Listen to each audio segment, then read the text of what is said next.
কি মুখৰোচক কথা political party অপজিশনে এটা পাৰ্টি আন এটা পাৰ্টিক সমালোচনা কৰে আৰু আধাৰশিলা স্থাপন কৰি আছে এতিয়া আধাৰশিলা স্থাপন উন্নয়নৰ ক্ষেত্ৰত আপুনি কম্পেয়াৰ কৰক না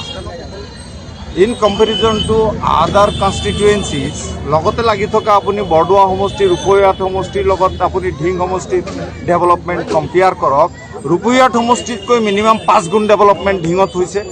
বৰদোৱা সমষ্টিতকৈ যোৱা 5 বছৰত মিনিমাম 10 গুণ ডেভেলপমেণ্ট ঢিঙত হৈছে আপুনি গৈ পেলাই চাওক না ৰাস্তাঘাট ৰূপৈহাটৰ বিধায়ক নুৰুল হুদাই ইতিমধ্যে যিখিনি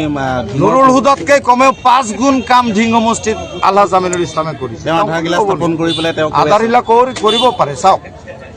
গভৰ্ণমেণ্টটো এটা মানুহে বুজি নাপায় গভৰ্ণমেণ্টটো এটা ইনষ্টিটিউশ্যন হাকিম লৰিলেও বোলে হুকুমটো নলৰে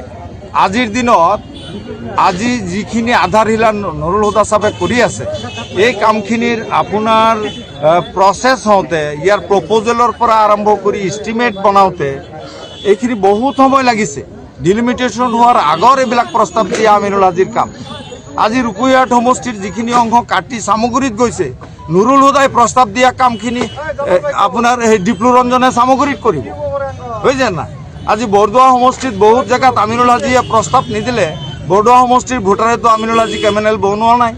আজিৰ দিনত বৰদোৱা সমষ্টিৰ ডেভেলপমেণ্টৰ কাৰণে আমিনুল হাজিয়ে কমেও